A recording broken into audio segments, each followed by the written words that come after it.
Valla bunların konumu bizi de daha Türkçesi İran'la savaşa sokmak için. Daha dün NATO buradaki üstünü çektiydi. Patriot füzelerini çektiydi. Ama bugün nasıl İran'la geri bizi düşman etmek için uğraşılan bir komplo. Amerika çıkmaza girdi. Bu çıkmazın içinde de kurtulmak için muhakkak ki Türkiye'yi bu işin içine çekecekler. Ama öyle ama böyle. Zaten o küreciğin kurulmasının ana sebebi de İsrail'in konumudur.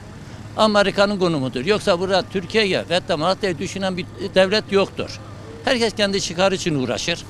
Ama ve lakin buna da göz vermememiz lazımken bunların alet oluyoruz mu? Oluyoruz. Yani Allah yar ve yardımcımız olsun. Hem Müslüman milletinin hem Filistin'in. İran'ı sevmem. Ama bu durumda İran'ın yanındayım. Bak. Demem ama İran'ın yanındayım. Yani ne olursa olsun hani bir Allah diyenin yanında bulunacaksın. Yani bundan dolayı ne olursa olsun İran'ın ama öyle ama ve ne olursa olsun yanında olmamız da şart. Ha Türkiye yanında mı? Yanında. Hemen ne oluyor? Bir noktada işte İran ne diyor? Ben o füzeleri atmadım diyor. Ve sözünde de doğru.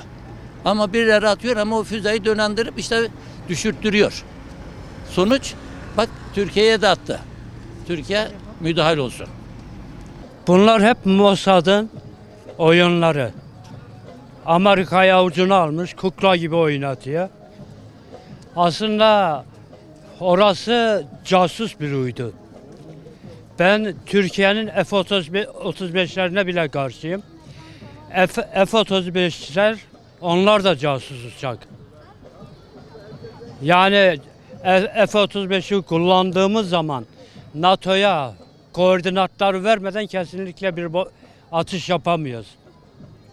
O yüzden her türlü şeye karşıyım ben. Dış güçlerin oyunu oluyor bunlar. Yani bu gibi şeyler hep ülkemizin zararınadır. Yarın değil öbür gün yine bir oyun oynayacaklar. İran mecburen vurmaya çalışacak. Çünkü adam net olarak açıkladı. Ben kimseyle düşman değilim. Ama ki nereden bana bir taarruz gelmişse o benim düşmanımdır diye. Adam haklı yani. Teşekkür ederim. Ülkenin savunması için kuruluyorsa güzel bir yapı. Yani sonuçta Patriot füzeleri, hava savunma füzeler. Ama eğer bunu Amerika Birleşik Devletleri İsrail'i savunmak için yapıyorsa bence yapılmaması gereken bir şey. Yapılıyorsa zaten İsrail bizim dost ülkemiz değil, düşmanımız. Amerika'da düşmanımız sayılır. Hani eğer İsrail'e yarayacaksa yapılmasın. Sonuçta iki ülkenin istihbarat birimleri her yerde. Yani İsrail'de biliyoruz Mossad, Amerika'nın da illaki bilgi sızdırılıyorsa, eğer öyle bir iddia varsa, eğer öyle bir şey varsa Kürecik üssünün kapanmasına kadar gitmesi lazım yani bu sürecin. Ki bize bir faydası yok Kürecik üssünün. Hani ben zannetmiyorum bize bir faydası olduğunu. Sadece kendileri için yapılmış bir şey. Eğer bunların da bilgi sızdırılıyorsa ülkemiz için kötü bir şey olduğu için kaldırılsın. Şimdi bugün İsrail'le, Amerika'yla Allah perişan etsin ama bunu dış güçler yapıyor. Bizim etrafımız sarılmış.